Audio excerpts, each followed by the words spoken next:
So let's start the today's Hindi newspaper, beginning with this first article, where Supreme Court has asked all the state boards to notify Class 12 assessment plan, that how you are going to assess the marks of all the Class 12 students, and to entertain a plea for a uniform scheme of assessment to be made applicable across boards in the country. So in this regard, the Supreme Court has asked all the state boards to submit its the assessment plan, right? And in another development, the Andhra Pradesh government, which was planning to conduct class 12 examination, which we talked yesterday, has decided to cancel the exam now. So this was with respect to class 12th examination news. And in another it's a continuous news which is coming up, that PM backs delimitation exercise grassroots democracy in Jammu and Kashmir. And so at a meeting of Prime Minister Modi and Home Minister, and along with the Governor of Jammu and Kashmir and all other opposition political party members from the Jammu and Kashmir, a meeting was conducted at New Delhi. So over there, the Prime Minister says that Delhi की दूरी कम होनी चाहिए और दिल की दूरी भी. So now it's a connectivity drive of Delhi administration and the Jammu and Kashmir people. So now let's move on to another article. The farmers to observe the Save Democracy Day. This is a farmer leader, Yogendra Yadav, and Save Agriculture and Save Democracy Day is to be observed to mark the 46th year of emergency and 7 months of their ongoing agitation against the centre's farm reform law. So the protest is being carried out by farmers against the 3 farm laws which were there, which was passed by the parliament. So it was very much in the news in recent past and before the pandemic. So to observe the 46th anniversary of emergency, the Save Agriculture and Save Democracy Day is being conducted by the farmer leaders. Okay, so now let's next move on to another news. So here is infographic. Here is a pictorial presentation of the Jagannath temple. Sri Jagannath temple's servitors taking part in the bathing ceremony of or the Snan Yatra festival in Puri, Odisha. So let's use this opportunity to read about Jagannath temple. So here it is. Like Jagannath temple is an important Hindu temple dedicated to Jagannath, a form of Vishnu, in Puri state of Odisha. The construction of this Jagannath temple was begun by Anant Varman of Eastern Ganga dynasty. Right, Anant Varman of Eastern Ganga dynasty started construction of this Jagannath temple, and this temple is famous for an annual Rath Yatra. Unlike annual Rath Yatra it is famous for. So unlike the stone and metal icons found in most Hindu temples, the image of Jagannath temple is made up of wood. So this is one of the interesting fact, that Jagannath temple image is made up of wood, not of stone or metal, which is this wood structure is replaced every 12 or 19 years by the exact replica, right? And so it is one of the 4 dham, and the other 3 dhams are Badrinath, Dwarka, Rameshwaram, and the 4th is Puri, and in Puri this Jagannath temple. So temple is sacred to all Hindus, but especially to Vaishnavites. It is very much associated with Vaishnavism. That's why it is especially revered by the Vaishnavites. So many great Vaishnavas, saints like Ramanujacharya and Ramananda had close association with this temple. So apart from this Vaishnavite followers, it is of particular significance to the followers of Gaudiya Vaishnavism.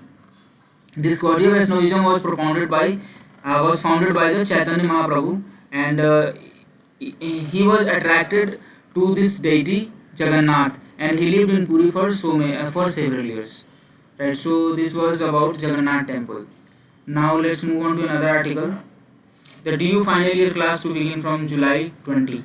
So now DU is opening up, and another page. Government grant permission for cutting transplantation of over 1500 trees. So this will eventually lead to increase in pollution and increase of the like reducing sequestration, and this is being done in order for further developmental project in Delhi. And man serving jail term in POCSO case allowed to attend brother's wedding. So this is a small news, and let's use this opportunity to read about POCSO Act. So POCSO, that is Prevention of Children from Sexual Offence Act 2012. It is to protect the children from offences of sexual assault, sexual harassment, and pornography, and provide for establishment of a special court for the trial of such offences and related matters and incidents. The Act is a gender neutral and regard the best interest in the welfare of child. So this Act is a gender neutral Act, that is sexual offences being carried out on male child or female child will be punished under the POCSO Act. The Act defines child as any person below the 18 years of age. So any person below the 18 years of age is called as will be considered as children as per this POCSO Act. So the Act defines different forms of sexual abuses, including penetrative and non-penetrative assault, as well as sexual harassment and pornography, and deems a sexual assault to be aggravated under certain circumstances, such as when the abused child is mentally ill or when the abuse is committed by a person in position of trust or authority, that is, vis-a-vis the child, like a family member committing the sexual assault on child, or police officer, or a teacher or doctor committing sexual assault on child, then this will become an aggravated assault. And the people who traffic children for sexual purposes are also punishable under this act. And the punishment is based on the age of victim and gravity of assault. For example, if use of child for if child is being used for pornographic purpose, then maximum jail term is 5 years. And if use of child for pornographic purpose resulting in penetrative sexual assault, then minimum 10 years jail and maximum life imprisonment can be given. And use of child for pornographic purposes resulting in aggravated penetrative sexual assault, in that case life imprisonment is compulsory. Right, so based on age and gravity of assault, punishment is provided to the culprit. So now let's move on to another article. CM Patnaik announces aid for daily farmers. They will get 6,000 each for fodder. So this is a news in with respect to like Bhubaneswar, Odisha, that for dairy farmers registered under the Odisha State Cooperative Milk Producers Federations, the CM has announced 6,000 each for like fodder purpose. So this is with respect to supporting the farmers during the time of COVID pandemic. Now let's move on to another article. Supreme Court plans AP government over plan to hold class 12 exam. Like Supreme Court has scolded the Andhra Pradesh government that are you trying to prove that you are different, it asks. So in this regard, Andhra Pradesh has cancelled intermediate and SSC exam.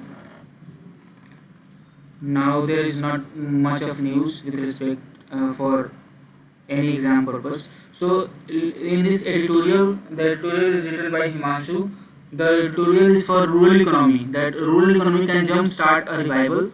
The government needs to reverse its neglect and policy missteps as key indicators shows the sector has resilience. So basically the author is saying that during the release after the release of the India GDP number by the NSO, National Statistical Office, growth for the fiscal year 2020 was declined at 7.3%. However, this decline was slightly better than expected. Like it was expected that decline will be more, but it was only 7.3% negative. So this pandemic made the situation more worse, as this decline followed 3 years of sharp decline in GDP even before the novel coronavirus pandemic hit the country. So before the corona hit the country was going into the a decline in GDP mode phase. Like it was evident from this that 4% GDP growth was witnessed in 2019-20, which was less than half from the high of 8.3% in 2016 and 17. Right, in 2016-17 GDP growth rate was 8.3%, but in 19-20 GDP growth rate was 4%, and in 2021 GDP growth rate is minus 7.3%. So the author is saying that in spite of this pandemic, only agriculture was the sector which showed a positive GVA growth. Okay, so agriculture was the only major sector other than electricity, water supply, and other utility services which reported an increase in gross value added in 2020-21. So it is not only provided jobs to returning migrants but also sustained the economy in the rural areas. Now, the another fact in the statistics the author has given is the average growth rate in agriculture in GVA in the last 5 years at 4.8%, and which was significantly higher than the average growth of economy as a whole, and that was 3.6% in the last 5 years. So agriculture is anyhow showing a growth rate better than the country as a whole. And another statistics is like another data fact is like any recovery will largely be statistical. Yeah. So if in like it is projected that in the coming years, the India is going to witness a growth rate of 10% approximately, or more than 9% approximately. So the author is saying that this recovery will largely be a statistical fact, not an actual one. Why? Because of the low base of last year rather than a real recovery. So this is there written over here, and apart from this, the government it is saying that with respect to revival of rural economy, the government has not done much, and it is evident that government has it is evident from the fact that government has not increased the allocation this year for the NREGs, for the National Rural Employment Guarantee Scheme, and for the country as a whole, despite an increase in employment demand in NREGs, the person days in May 2021 was only 65% when compared to May 2020. So it is evident from the fact that the demand for in spite of demand for employment, the person days generated in May 20 was significantly low as compared to the last year's May, that is May 2020. While in another it is that government has not done much for the recovery of rural economy is evident from another fact that while the food grain scheme has been extended this year as well, but it does not include pulse as provided last year. The free food grain scheme does not include pulse this year, but it was provided in the last year. Similarly, there has not been any cash transfers to vulnerable sections unlike the last year. Last year, there was a cash transfer scheme which was given by the government to the vulnerable sections in order to cope up with the COVID-19 situation. But this year, no such cash transfer was there. And there is a decline in rural non-agricultural wages by 0.9% per annum in the last 2 years, and agriculture wages continue to stagnate. One indicator of declining demand this is interesting to note that one indicator of declining demand is the decline in the wholesale prices of most of the agricultural commodities like cereals and vegetables, which altogether account for more than half of the crop output, have seen price decline on a year-on-year basis for more than 6 months now. So there has been decline in the price of cereals and vegetables in India, whereas worldwide there is a rise in the price of vegetables and cereals. That it is written over here that this is happening at a time when the international agricultural prices are at all-time high, and some of this is reflected in rise in inflation in pulse and oil seeds group, both of which is largely imported. So those items which are imported is showing an inflationary trend, that is they are very costly, but the Indian produced goods such as cereals and vegetables are cheaper. So this is yielding the net result in a peculiar situation where output price of dominant agricultural commodities in the domestic market are declining, but the imported commodities are showing the increasing trend in the price. Okay, so declining consumer prices such as edible pulses are contributing to rising inflation. Inflation threat. Rising inflation to reduce the purchasing power of rural economy.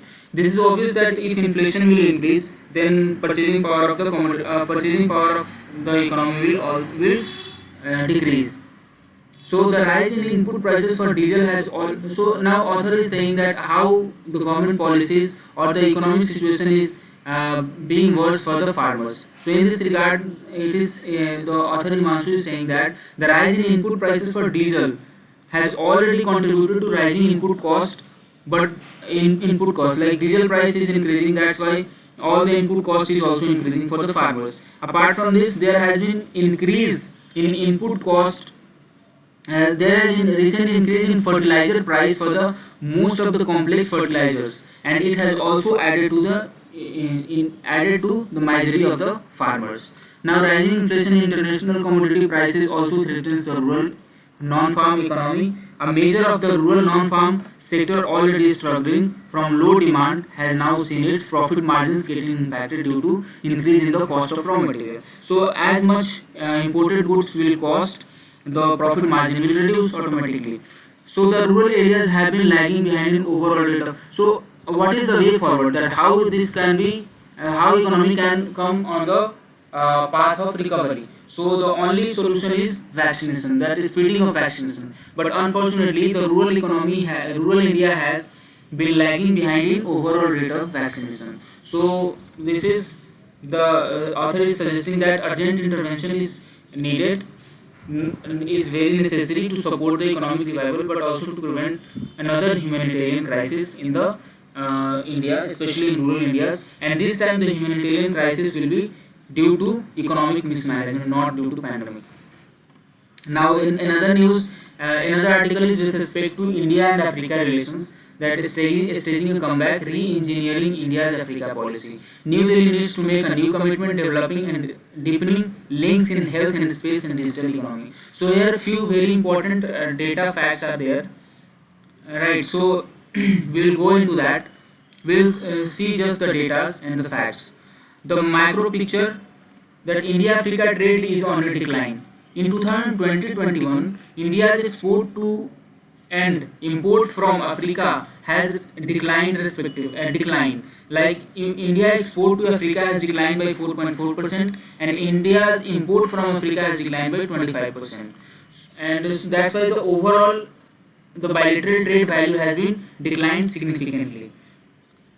Now, in terms of the investment of India in Africa, that India's investment in Africa too has saw a decrease. That total investment of India in last 25 years, from 1996 to 2021, are just one third of China's investment. Like total investment of India in Africa is just one third of the China's total investment in Africa. So you can imagine the situation that how China is dominating Africa because of investment. This is the strategy of China. China is very rich in economy. So what it does is invest hugely in any country, and then it comes into then it applies the debt trap policy. So India's top five now. The India's top five market in Africa is South Africa, Nigeria, Egypt, Kenya, and Togo. So these are the top five top five markets of India. And in terms of imports, the India imports the most from South Africa, Nigeria, and Egypt, and then fourth is Angola, and fifth is Guinea. And these are the top five sources from which India imports from Africa. So India's top three exports to Africa in terms of items, which items are exported into Africa. The top three items are mineral fuels and oils, and in oils especially the processed petroleum products, and the second is pharmaceutical products, and the third is vehicles. So, and in terms of imports, the top two imports are mineral fuels and oils, essentially the crude oil, and the second is pearls, precious or semi-precious stones. These are the top two imports, and it accounts for 77% of our total imports from Africa. So apart from this, there is a vast diplomacy which India is going on, which India went on, and India provided a lot of vaccine support to the African countries. So, so basically, this was the few of the important statistics with respect to Africa. Now, another articles are this. You can see this article. This stopping the surge, the government should unblock using good evidence on how to avoid another COVID-19 wave. So, author is warning the government and suggesting some measures that how India can safeguard itself from the third wave, which is being suggested by a lot of experts that third wave is underway.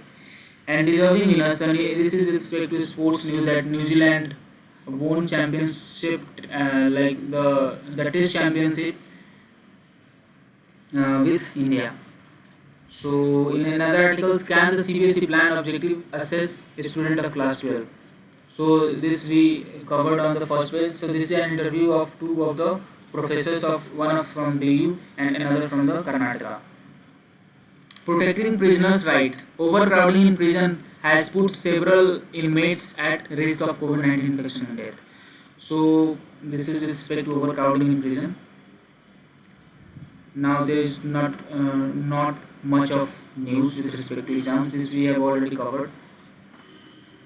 Political news that was. And Calcutta High Court reserves order on Mamta's recusal plan. Petition. Mamata Banerjee has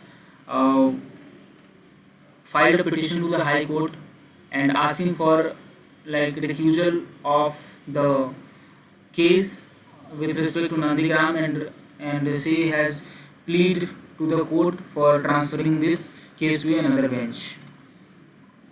And another, this UP leads in number of shots given on Thursday.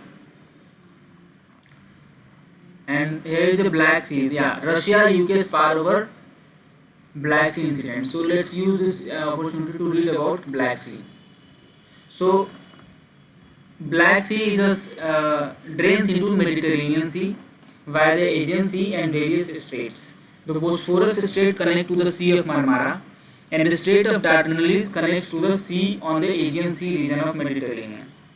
The Black Sea is also connected to Sea of Azov by the Strait of Kerch, and 5 major rivers empty into the Black Sea, the largest of which is Danube River. So Danube River empties into the Black Sea. The Black Sea is the world's largest body of water with a meromictic basin. A meromictic, so what is a meromictic lake? A meromictic lake has layers of water that do not intermix. Right. So the deep water do not mix with the upper layers of the water and receive oxygen from the atmosphere. So as a result, over 90% of the deeper Black Sea volume is anoxic water. Anoxic waters are the areas of water, fresh water or groundwater that are depleted of dissolved oxygen. Because of the anoxic water at depth, organic matter including the anthropogenic artifacts such as boats, hulls are well preserved. Now, who are the bordering countries of Black Sea? So there is a memory technique to remember the bordering countries of Black Sea. It's Gabru TR. So G for Georgia, B for Bulgaria, R for Russia, U for Ukraine, T for Turkey, and R for Romania. Okay, so this was about Black Sea. Now, Reliance to invest 75,000 crore in new energy in Jamnagar and ensures GST cut reaches the users. So there is a National Anti-Profiteering Authority which is tasked to whose objective is to ensure that if that whenever there is a cut in GST rate, the benefit should pass on to the customer. Like if the GST rate is reducing from 18% to 12%, then this gap of 6% should go to the consumer. That is, price must be reduced by 6%. So this is the task of GST, of National Anti-Profiteering Authority, to ensure that GST rate cuts reaches to the customers. So in this regard, this article is over here. The S&P cuts India's financial year 22 growth forecast to 9.5%.